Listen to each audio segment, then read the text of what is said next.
Sejam muito bem-vindos ao nosso canal. Aqui trazemos análises de fundos imobiliários, ações no Brasil e no exterior. E no vídeo de hoje vamos trazer uma informação recente do BRCR11, esse fundo de lajes corporativas, que apresentou uma informação ao mercado bastante interessante. Ele está fazendo aí uma venda grande de ativos, buscando aí diminuir a sua alavancagem, que também é bastante alta.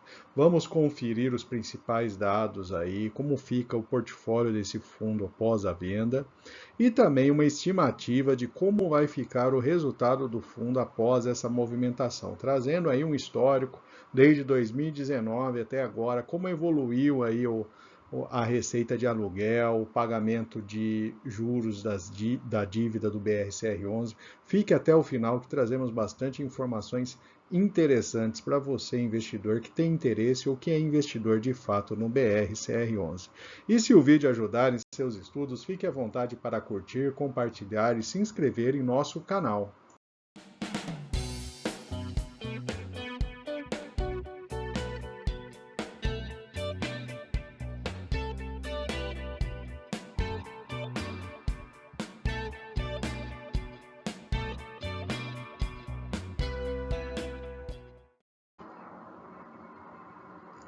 Vamos começar então trazendo informações sobre os imóveis à venda. A gente tem o Brazilian Financial Center, né? É um imóvel que está desde 2010 com o BRCR11, né? Tem uma área bruta total de 42,6 mil metros quadrados. É um prédio de classificação A, fica na cidade de São Paulo. Sua localização, ele fica na Avenida Paulista, né? Então, bem localizado aí, né? Praticamente aí próximo ao Museu de Arte de São Paulo, né, o MASP.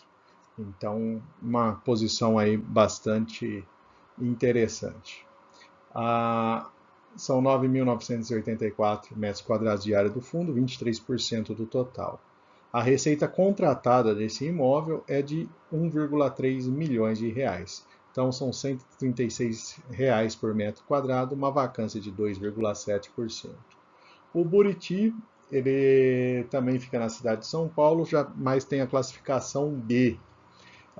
Ele fica ali próximo ao aeroporto de Congonhas, né? Então, nessa região aqui, marcada em vermelha no mapa. São 10.550 metros quadrados, é 100% do fundo. Tem uma receita contratada de 800 mil reais, aproximadamente, R$ 92 reais por metro quadrado, uma vacância de 15,2%. Outro prédio, esse é um triple A, o edifício Cidade Jardim. Então, o fundo possui aí esse empreendimento, fica próximo ali, né, a região Vila Olímpia, Jardins, Parque do Ibirapuera, uma região nobre da cidade de São Paulo. 7.458 metros quadrados, é 50% a área do fundo, né? Receita contratada de 1,7 milhões e o valor dele é bem mais alto que os outros, né? R$ 234 reais por metro quadrado e vacância zero nesse momento. O Transatlântico, desde março de 2008, né, foi adquirido, é um prédio com classificação B. Ele fica ali, ó, na Rua Verbo Divino, Chácara Santo Antônio, Brooklyn, né, Santo Amaro, essa região aqui da cidade de São Paulo, próximo aí, mais ou menos, né, ao Morumbi Shopping. 4.208 metros quadrados, 28% é a área do fundo, né? Uma receita contratada de R$ 200 mil, R$ 53,5 por metro quadrado, vacância 12,5%. A gente percebe que a classificação de AAA para B, né, varia muito o valor do aluguel. E o Volkswagen, né, também é classificação B. Ele fica ali na região, na zona sul de São Paulo, né, o aeroporto de Congonhas, ali um pouco mais acima. É um edifício 100% do fundo, 12.560 metros quadrados, receita de 1,1 milhões de reais, R$ 90 reais por metro quadrado e vacância zero. Então, esses 5 empreendimentos, o fundo informou a venda total da participação dentro desses empreendimentos. Então, é uma movimentação bastante importante aí no fundo. A transação como um todo, ele estima aí 750 milhões de reais. Só para ter uma ideia, então, né, essa é a tabela do portfólio do fundo. Tem todos os imóveis. Os que estão riscados em vermelho agora são os que saem de toda essa lista, né? Então a gente observa que todos eles, os 5, são localizados na cidade de São Paulo. Então tem 3 edifícios com classificação B, um A e um AAA. Então, a movimentação se dá nesse sentido. Vamos agora dar uma olhada aí, uma visão geral de como ficará o portfólio do fundo após a conclusão dessa transação. Pegando então do último relatório do fundo, né, em que a gente tinha ali receitas por classe de ativos, né?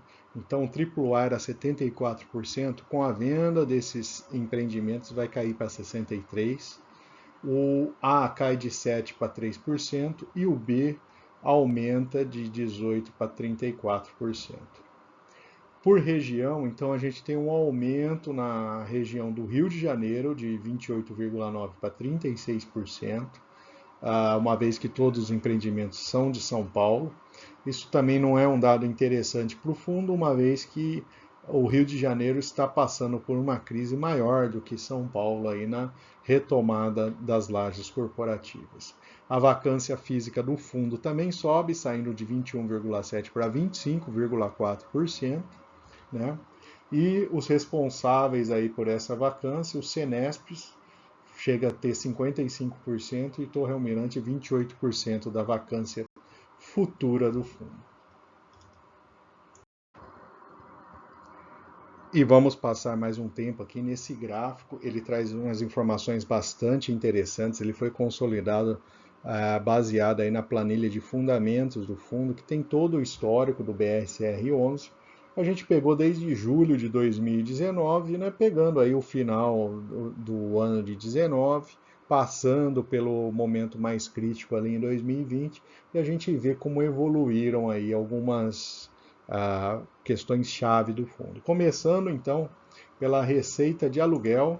Então, a gente tinha um crescimento ali ao longo do ano de 2019, em que houve essa tendência, o fundo chegou quase numa máxima aqui, acima aí de 20 milhões de reais.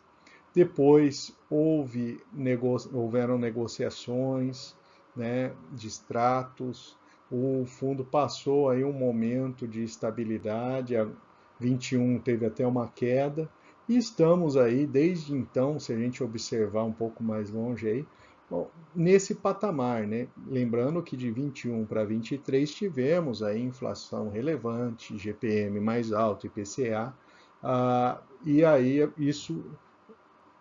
o aumento que se esperava ter aí com a inflação, ele foi compensado pela maior vacância do fundo no período. No fundo, nessas barrinhas amarelas, e está na outra escala aqui do lado direito, eu coloquei a quantidade de cotas, né? Nesse período, então, a gente pegou aqui 2 emissões, né, em 2019 e 2020, né? E desde 2020 o fundo não faz mais captação ao mercado. Agora vamos para a linha laranja, que é o mais importante aqui. Então a gente observa ali que a distância entre a azul e a laranja era bastante alta, ou seja, o fundo recebia um valor, pagava bem menos aí com juros, com obrigações de compras e contrato. Essa linha foi crescendo, chegando aqui ao máximo em meados de 2022, em que tivemos aí um patamar um pouco mais alto. Tivemos também o crescimento da taxa de juros e desde então ali a gente observa que a distância para a linha azul, da linha azul para a linha laranja ficou bastante menor, né? Então, e isso prejudicou bastante o resultado do fundo. A gente tem ali o FFO ajustado do fundo, né? Então temos aí um crescimento bem mais lento, em parte pressionado aí por essa despesa financeira. Bom, mas agora estamos aqui no último mês, né, com dados informados, né, agosto de 2023, e colocando a seguinte consideração: o que de fato vai afetar o resultado do fundo a partir do momento em que ele não tiver mais esses 5 imóveis que serão vendidos. Então teremos uma queda aí de aproximadamente 25% da receita de aluguel, né? Então os imóveis vendidos são responsáveis por quase um quarto da receita do fundo em aluguel. Em compensação, numa estimativa aqui de pagamento das obrigações, né, e, e principal da dívida que o fundo deve fazer frente em 2024, né, a gente tem uma estimativa aí de redução de até 57% do valor pago em despesas com juros e obrigações. Isso daí deve trazer aí uma melhora do fluxo das operações, né, na casa de 19%. Então, a princípio, a movimentação ela é muito relevante, mas é o fundo vendendo ativos para fazer frente a uma dívida que é muito grande, né? Vamos falar então da visão do preço da cota do BRCR11, né? Desde 2019, final de 2019, as cotas refletem essa situação, né? Uma maior pagamento de juros de dívida. Então, por esse motivo aí, né? E o fato de a gente estar com uma taxa de juros mais alta, o fundo foi caindo aí ao longo do tempo, né? A média nos últimos 24 meses de pagamento é 47 centavos por cota, né? Então, dá uma visão aí, o fundo já pagou rendimentos maiores mensais, né? Mas o gasto, a despesa financeira, né? Por conta dos juros da dívida, tem aí dificultado as coisas para o BRCR1. E finalmente vamos trazer os pontos positivos e negativos nesse momento aí por conta dessa transação em relação ao BRCR11. Do lado positivo, a venda de ativos deve ajudar a reduzir essa alavancagem do fundo, então é uma ferramenta importante aí para o fundo conseguir fazer frente à dívida, que é muito alta e cresceu significativamente, e o menor custo financeiro em cenário com a expectativa de juros para 2024. Então, 2024, apesar das quedas de juros recentes, a gente deve ter um patamar aí mais elevado, né? Chegar no final do ano aí, quem sabe a 9% de taxa de juros, que ainda é uma taxa elevada. Então, o fundo com isso ele se desalavanca e busca reduzir aí o seu custo financeiro. Do lado negativo, o histórico do fundo, de maneira geral, não é positivo, né?